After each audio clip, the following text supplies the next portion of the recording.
যখন বলতেন কথা মতো অনেক গুরুত্ব থাকত। আর ব্যক্তিগতভাবে একটু লাজুক টাইপের ছিলেন।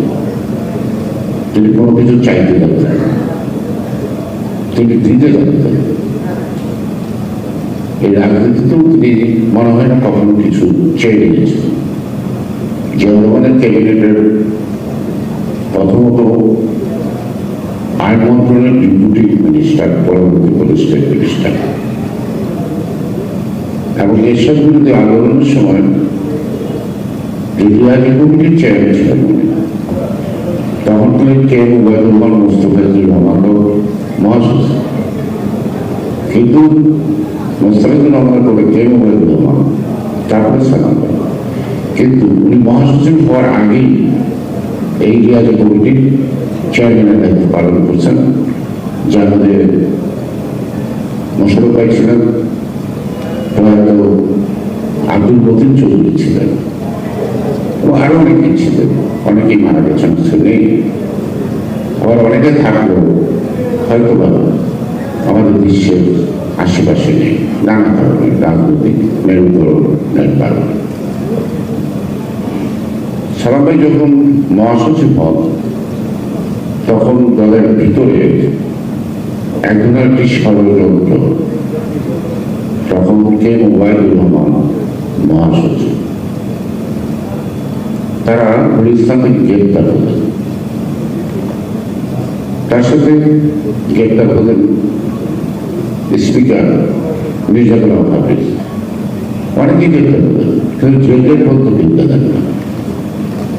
তারা উত্তর পিজি হসপিটাল। এটা একটা ভাবনার ব্যাপার। গ্রেপ্তার হলেন, জেলে গেলেন না। কয়জন জেলে গেলেন? কর্নেল উলি, কর্নেল আকবর। এটা আমাদের সারা রাত ভাবিয়ে দিল। পিজি হসপিটালের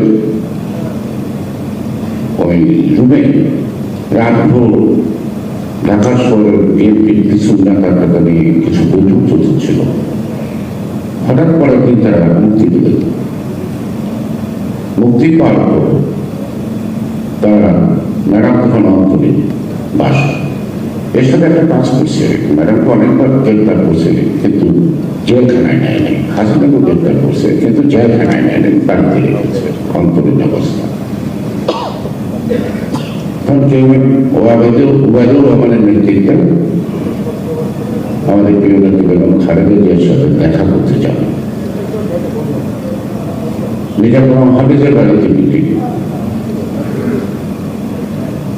সালাম ভাই আমাকে টেলিফোনে বললো, মির্জা সাহেবের বাসায় তো যাও। কেন? দেখো তো আটক করে কি হয় আছে। উনি কিন্তু এরকম খুব ধরনের হিউমার করে কথা বলতেন। মতিয়া চৌধুরী ওনার মাথার টাক নিয়ে একটা কথা বলছিল, আমি এখন উচ্চারণ করবো না, কারণ মনে না থাকবে। তিনি একটা চোখ সূত্র দিয়েছিলেন খুব হিউমার করে, মতিয়া চৌধুরী। ওরা সবসময় জোরে কথা বলতেন, আস্তে আস্তে কথা বলতেন, কিন্তু কথার ওজনটা অনেকটা ভারী ছিল। শেষ পর্যন্ত এটা ধরা হলো। ম্যাডাম বেরিয়ে আসলো কেমনের নেতৃত্বে। যারা যাওয়ার কথা ছিল ম্যাডামের বাসায়, তারা যেতে পারেনি আমাদের আপত্তির কারণে। বেরিয়ে আসার কয়েকদিনের মধ্যেই ম্যাডাম সকল ষড়যন্ত্রের কথা অনুভব করে উপলব্ধি করলেন এবং তা মোকাবেলা করার জন্য তিনি উদ্যোগ দিলেন। তখন কে মুবাইদুর রহমান, আবুল হাসান, জামালউদ্দিন, আবুল কাশেম, যদি আপনাদের মনে পড়ে, তারা দল থেকে বহিষ্কৃত। এই বাঘা বাঘা নেতাদের বহিষ্কৃত, তার গায়েটা আমার উপর অনেকে ছাপাতে চেষ্টা করছে। কিন্তু আমার দরকার কি কে মুবাইদুর রহমানের বিতাড়িত করা? আমি যাহা বলিয়াছি, নেত্রী যাহা বলিয়াছে, তাহা আমি সবাই উপস্থাপন করছি। মাত্র শূন্যতা দেখা দিল মহাসচিবকে। তো কয়েকদিন পার হয়ে গেল, মহাসচিব হচ্ছে না। একদিন একা পেয়ে ম্যাডামকে জিজ্ঞেস করলাম, আপনি মহাসচিব কাকে করবেন বলছেন না? উনি একটু হেসে পড়ল, কাকে মহাসচিব তাও কি তোমাকে জিজ্ঞেস করতে হবে? অর্থাৎ এই এটা আমি শোনার অধিকার রাখি না, মানে মাইনা। আমি বললাম যুদ্ধ করলাম আমরা, সেনাপতি কে হবে সেটা বুঝি জানতে পারবো না। এমন সময় আব্বাস ঢুকলো, ঢোকার পরে আচ্ছা বলো। আমি বললাম যে আপনি কোন আর্মি রিটায়ার্ড পার্সনকে পার্টির মহাসচিব করবেন? ম্যাডামের ইচ্ছা ছিল কর্নেল কি করবে, দেখা কি করছে?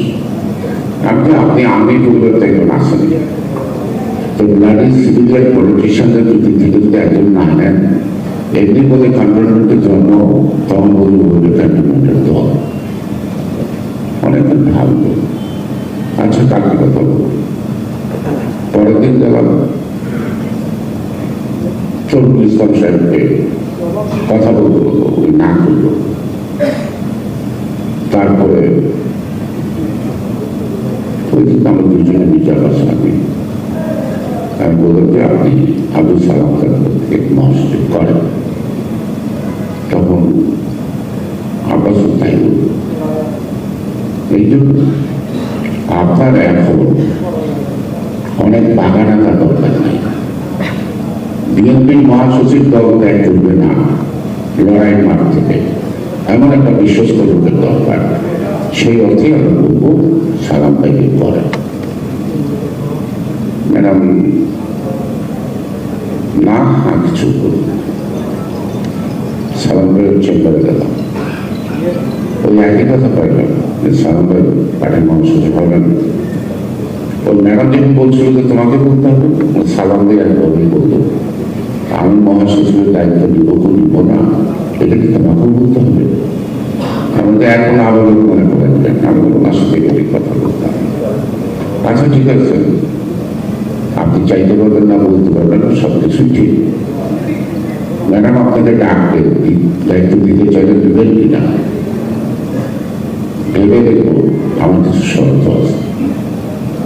আপনার শর্ত আছে, এমন শর্ত দিয়ে না দিলে ম্যাডাম সেই শর্তটা পূরণ করতে পারবে না, বুঝে ছুটি দিয়ে না। আমি বলতে বলতে টেলিফোন এসে করছে, ওনার অফিসে ম্যাডাম টেলিফোন করছে, বললো আপনি কি সন্ধ্যায় ফিরে আছেন? হ্যাঁ, মেয়েটা স্কুলে যাবে, গাড়িটা ফেরত আসলে চলে আসতে পারবো, একটু সন্ধ্যায় এসে। আমি হাসতে হাসতে বললাম, সালাম ভাই না বলে উড়িয়ে দিলাম, কালকে থেকে আমি মহাসচিব হবেন যান, ঠিক হয়ে যাবে। এটা ঘটনাটা বড় কাছে দুঃখজনক হলো, যখন আন্দোলন পরিচালনা করছেন সঠিকভাবে, দলের মধ্যে বিভিন্ন মেরুকরণ থাকে, নানা পথের লোক থাকে, ওই যারটা খায় তার প্লেটটা ভেঙে যায়, এমন লোক থাকে, এখন আছে আছে না। কিছুদিন পর একটা ঘটনা, আমি খুব শখ করছি, সালামবাদ কিন্তু আপনারা সবাই ছিলেন, কিন্তু মনে এই আড়ালে কত কথা আছে সেগুলো জানার দরকার রাজনীতির জন্য। হঠাৎ দেখলাম আপনাদের সালাউদ্দিন সাহেব এরা ঢাকা মহানগরী ওভারের ছেলেদের নিয়ে, কর্মীদের নিয়ে, নেতাদের নিয়ে ম্যাডামের নিয়ে একটা মিটিং করে, পাশে কিন্তু সালাম ভাই বসে থেকে ওনারা ডাকে না, অনেক আস্তে আস্তে ঘুরতেছে। দুদিন দেখলাম, আমি দেখলাম আকাশে বিরাট মেঘ যে কোনো সময় ঝকঝকে পড়বে। আমি পরের দিন সকালে তার চেম্বারে গেলাম, যেটা চিঠি লিখতেছে। চিঠিটা বাম পাশে বিষয়বস্তু লেখা আছে পদত্যাগ।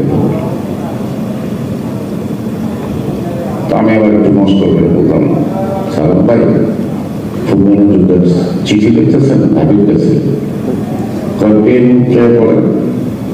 মার তো নাস্তা খেয়ে বাড়ি থেকে এলাম, তার কাছে আমরা চিঠি লিখতে, ওই যে হাতটা তুলছে নাস্তাকে ব্যবসা টানছে, তাই না? সে তার উপরে নাক কাড়ে দাঁড়াইতে পারবে, গায়ে হাত তুলো না, কাপড় তুলো না, কিন্তু চোখ রান্নানের ছুটে যেগুলো হয়তো কালো হয়েছে, কিন্তু শক্ত দেখছি এটা ষড়যন্ত্রের মধ্যে পড়ে গেছে। আমি ঠান্ডা মাথায় বসে, আপনি কেন রাগ করছেন? আমি অনুভব করি এখানে আসছি, অনেক কিছু কথা বলি। আমি বললাম যে এখানে কোনো ভুল বোঝাবুঝি ব্যাপার থাকতে পারে, আমাকে একটা দিন সময় দেন, আজকের দিনটা, আজকের রাত্রিটা যা তুমি নটকা করবো, এইভাবে উনি মাঝে মাঝে বলতেন নটকা, ওই অঞ্চলের লোক দেখবেনি বলে। আমি সন্ধ্যাবেলা গেলাম, দেখলাম যে সারাউদ্দিন কিছু লোক নিয়ে দাঁড়ায় আছে, আমি সারাউদ্দিনকে পরে আসো, বললাম ম্যাডাম আপনি 3 দিন ধরে মিটিং করছেন, এত সময় করি না, আমাদের অন্য কাজ নেই, দেখুন টাকাটা কি করে নিচু হয়ে গেছে। তো ভালো কথা, এই পাশের বলতে আপনার মহাসচিব যদি করে বসা থাকে, তাকে ডাকতে আপনার অসুবিধা নেই। মহাসচিব বসা আছে হ্যাঁ ডাকো, আমি গেলাম। আমি গিয়ে বললাম সালাম ভাই, ম্যাডাম আপনাকে সালাম জানাইছি, সত্যি বলছো তো মস্করা করছো? আমি বললাম তো আপনার বাইরে কোনো তুলা হয় না, কেন মস্করা করে? হাতে বন্ধু তুলে টাইমের ভিতরে নিয়ে গেলাম। উনি বসলেন খুব শান্তশিষ্ট হলে, খালি বললেন ব্যাংক সেবা অফিস কি ডাকছেন? বলেন না আপনি যে 2 দিন ধরে এখানে বসে থাকবেন, আমি তো জানি না, কেউ তোমাকে বলে নাই, দেখেন তো কি আপনাদের নিয়ে কথা বলেন, এই সামান্য।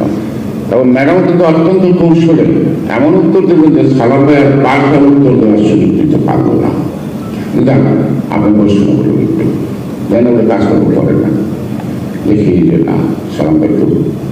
অর্থাৎ এই যে দলের মধ্যে যে কত বেশি ষড়যন্ত্র, সবসময় কিছু ছাড় পোকা বাস করে, কিছু চাটুকার বাস করে, এই চাটুকাররা নেতাদের মধ্যে দ্বন্দ্ব সৃষ্টি করে।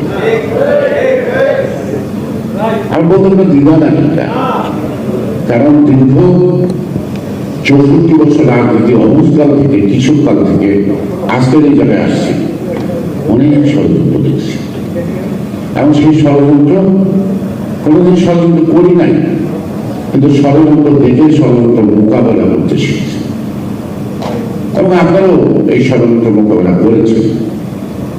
একজন মানবিকতার কথা কন, এসব বিরুদ্ধে আন্দোলনের কথা কন, যাদেরকে ঘৃণা করতেন, যাদের জুতো মারছেন, যাদের ঢিলা মারছেন, তাদেরকে আপনাদের আশেপাশে রাজকীয় পোশাকে ঘোরাঘুরি করতেছেন।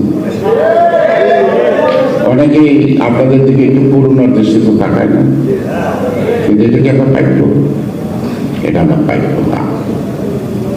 ষড়যন্ত্র থাকবে, রাষ্ট্র আছে, ষড়যন্ত্রের ইতিহাস 6000 বছর আগের থেকে সে পাওয়া যায়।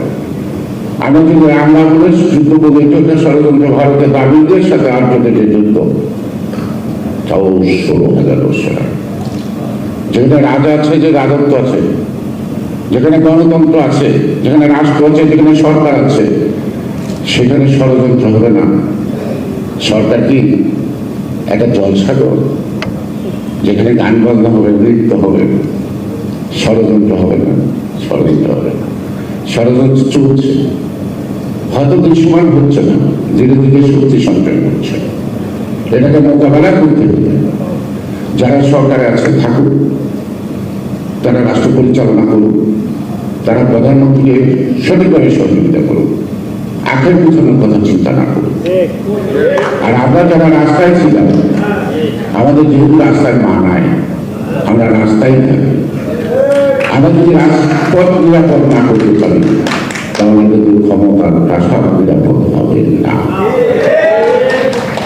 এখন যারা মন্ত্রী হয়েছেন বা মাননীয় প্রধানমন্ত্রী যাদের নিয়ে কাজ করতেছেন, তাই কাজ করতেছেন, কিন্তু রাগ বা গুসা বা অভিমান করে আমার দলের বিরুদ্ধে ষড়যন্ত্র হবে, আমি যদি সজাগ না থাকি, আমি যদি রাজপথ মোকাবেলা না করি, তাহলে যারা মন্ত্রী তারা জেলে যাবে, তখন না আমরা। কারণ 2001 সালের সরকারের মন্ত্রীরা কিন্তু জানা গেছে, তার চেয়ে বেশি গেছে কোথায়? খালেদা জিয়াকে রাজনীতি থেকে বিতাড়িত করতে। সুতরাং একটা দলের এমপি মন্ত্রী হওয়াটা খুব সহজ কাজ, কিন্তু একটা রাজনীতিবিদ হওয়া খুব কঠিন কাজ। আমি সালাম তালুকদার আমার বড় ভাই, আমি তাকে রাজনীতিবিদ হিসাবে চিনি, আমি তাকে রাজনীতিবিদ হিসাবে বিবেচনা করি। আমি কখনো ব্যারিস্টার আব্দুল সালাম তালুকদারকে মন্ত্রী হিসেবে বিবেচনা করি না।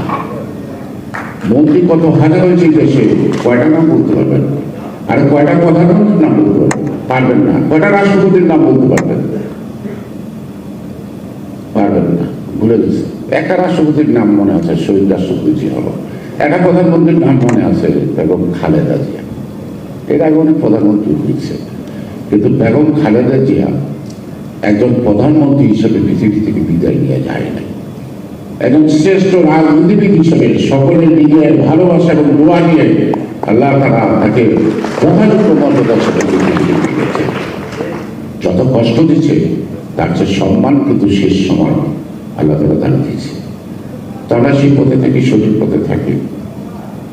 তাহলে আমরা জিয়া রহমান, আমরা আমাদের নেত্রী খালেদা জিয়া বা যার জন্য আজকে দাঁড়িয়েছি সালাম তালুকদারকে মনে হয় সঠিক মূল্যায়ন এবং সঠিকভাবে সম্মান জ্ঞাপন করা হবে।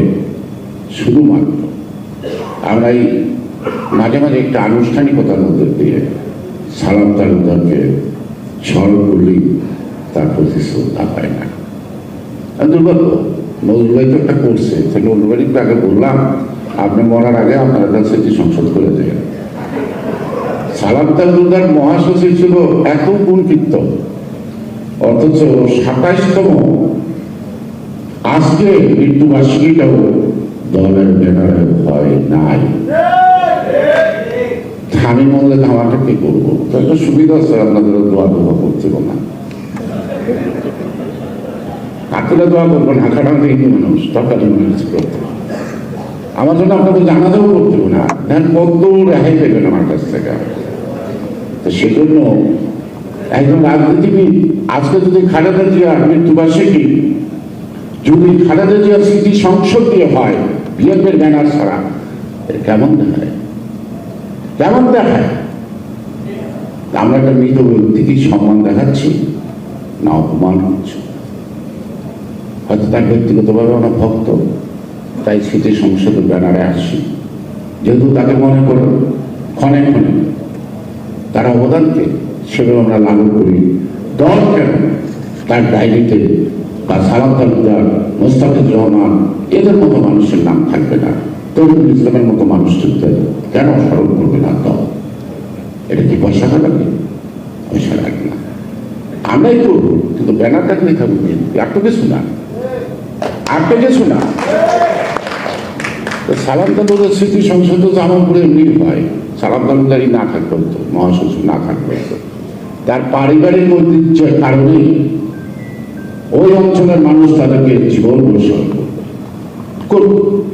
কিন্তু আমাদের দায়িত্ব তো জামালপুরের ব্যারিস্টার সালাম তালুকদার না, বিএনপি মহাসচিব সালাম তালুকদার। আমি আশা করব এটা ভুল বোঝাবুঝির অবকাশ নাই। আমার মনে আমরা শোধরাবো এবং আমরা যথাযথভাবে সিদ্ধান্ত নিয়ে পরবর্তী পর্যায়ে এই অনুষ্ঠানটি যদি বেঁচে থাকি, আমি আগামী দিন স্মরণ সভাটি সালাম তালুকদার বিএনপির ব্যাপারে দেখার জন্য আপনাদের সবাইকে ধন্যবাদ। বাংলাদেশ আরেকটি কথা বলছে আমাদের মাটির নিচে যদি কোনো বীজ থাকে, এটা কিন্তু মাটি ফেলেও উঠে গাছ হয়।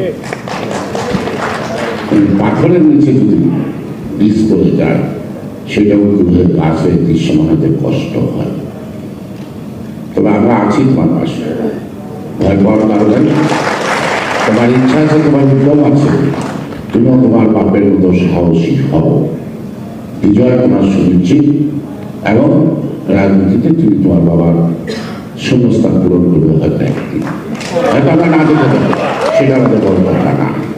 আর ভালোর কাছে আমরা কৃতজ্ঞ। কোনো রাজনীতিবিদেরই সফলতা হয় না যদি তার পিছনের একটা সঙ্গী না থাকে। সেই সঙ্গী ভাবি এত ২২ পরিবারের এক পরিবার খন্দকার মাহবুদ্দিনের মেয়ে, কোনো শিল্পপতি নিয়ে অহংকার নেই, সাদা মাটা পরিষ্কার পরিচ্ছন্ন চলা, তখন তার জোরে কথা বলতে দেখি নাই। আর আমার জীবনে একজনকেই ভাবি রাখছি, কারণ আমার বংশের মধ্যে বড়, কাউকে বৌদি রাখতে পারে নাই। তো সালাম ভাই ভাই ডাকতাম, তো ভাবি ডাকতাম। আমার মেয়ের বিয়েতে সালাম ভাইকে পাই না, গিয়ে দেখি তিনি অতিথি লোকে দেখাশোনা করতেছেন, খাওয়াতে বসেছেন। সালাম ভাই আপনাকে এটা কাজ না, আমি তোমার বড় ভাই, তুমি মেয়ের সম্পাদন করো, এই দিকটা আমাকে সামলাতে দেও। তাই সালাম তালুকদার আমার নেতাই নয়, সালাম তালুকদার আমার বড় ভাই। হয়তো সালাম তালুকদার ছোট ভাই ছিল না বলে তিনি আমার